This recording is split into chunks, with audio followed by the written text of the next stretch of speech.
Bom dia, meus amigos, bom dia, minhas amigas. Eu sou o Saulo Monteiro e está começando mais um episódio do nosso Café com o Espiritismo.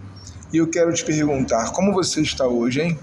Eu desejo do lado de cá que muito bem, mas também quero te dizer que se não estiver tudo bem, tá tudo bem. Não fica mal por não estar bem, viu? Faz parte do ciclo. Gente querida, depois de respondermos nas últimas 2 semanas a interessante pergunta de um ouvinte, eu estou de volta hoje à minha lista de temas extraídos do Livro dos Espíritos e que tem aplicação prática na vida do século XXI. Como já comentei aqui, tenho pessoalmente tentado separar em uma lista os temas tratados na obra de abertura da doutrina espírita, o Livro dos Espíritos. Estou desconfiado de que essa lista tem 2 colunas. Na primeira estão os temas espíritas atemporais, que possuem sentido filosófico em todos os tempos, lugares e culturas, como, por exemplo, imortalidade da alma, comunicação entre os espíritos, reencarnação. Mas na outra coluna há temas relativos ao contexto sócio-histórico de uma época. Saber quais são eles é essencial, porque assim não caímos no erro de achar que, para todo e qualquer tema, o Espiritismo terá uma resposta pronta ou ainda a razão total. Para nossa reflexão e desconstrução de hoje, eu trouxe a pergunta, e só a pergunta mesmo, feita por Kardec no item 273 de O Livro dos Espíritos, em que lemos assim: será possível que um homem de raça civilizada reencarne por expiação numa raça de selvagens? Meu destaque de hoje para esse trecho fica com o conceito de selvagem. Allan Kardec usa, no livro que estamos estudando e citando aqui, por 15 vezes o termo selvagens, que à época se empregava para classificar quase que todo o povo não europeu. A sociedade colonialista europeia julgava que o seu nível de desenvolvimento econômico e militar lhe conferiam superioridade aos demais povos. Os civilizados, então, seriam os brancos europeus, e os selvagens, os povos indígenas, os amarelos, os negros de África.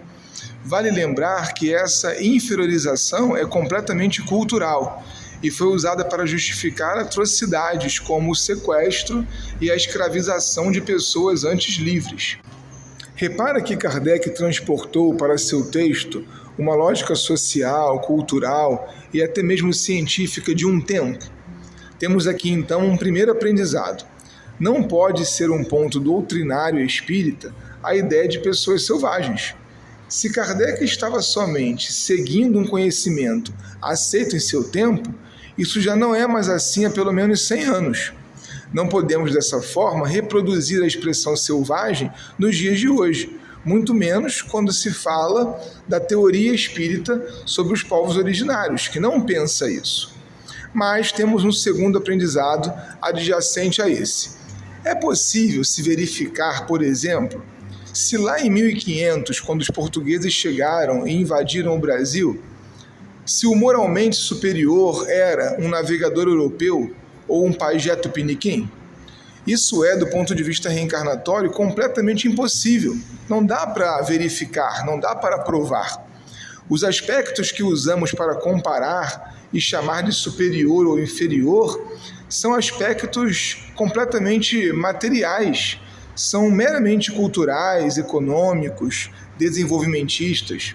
Por exemplo, enquanto os povos originários estavam ocupando de modo sustentável o solo, o modelo europeu de avanço industrial trouxe progresso material, mas muita destruição.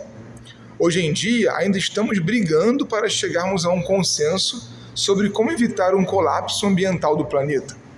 Por outro lado, é completamente possível e até provável que a alma humana, desejando acumular experiências diversas em sua jornada espiritual, reencarne num povo isolado, em uma tribo, depois de ter passado por uma grande metrópole por séculos, e não em condição de missão, mas para aprender coisas novas.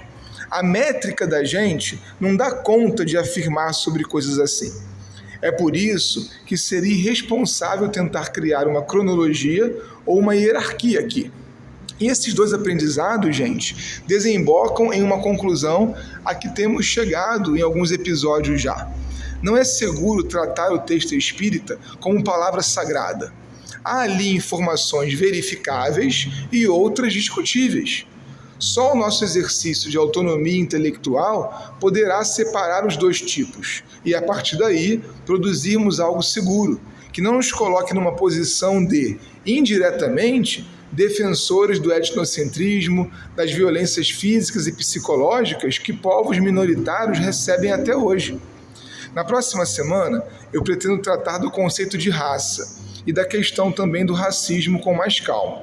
Mas eu quero me adiantar para um trecho da nota explicativa presente ao fim das publicações em português das obras de Kardec, que foi fruto de um termo de ajuste de conduta que as editoras espíritas precisaram assinar junto ao Ministério Público para justificar as questões étnico-raciais presentes nos livros. Ali, no 4º parágrafo, nós lemos assim: em diversos pontos de sua obra, o codificador se refere aos espíritos encarnados em tribos incultas e selvagens, então existentes em algumas regiões do planeta, e que, em contato com outros polos de civilização, vinham sofrendo transformações, muitas com evidente benefício para seus membros, decorrentes do progresso geral ao qual estão sujeitas todas as etnias, independentemente da coloração de sua pele. Esse texto, gente, foi escrito pelo conjunto das editoras espíritas das obras de Kardec. Mas não são palavras de Kardec.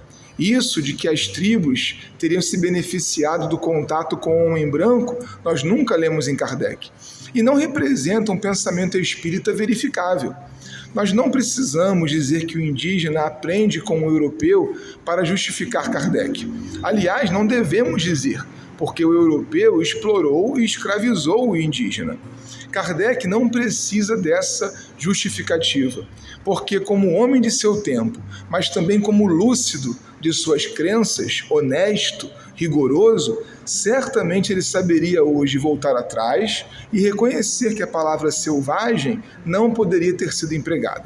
A nós cabe dar contemporaneidade às suas ideias e avaliá-las em seu conjunto, na totalidade, porque se ele empregou por fruto de uma questão social, cultural do seu tempo, o tempo mudou e nós não podemos empregá-la mais.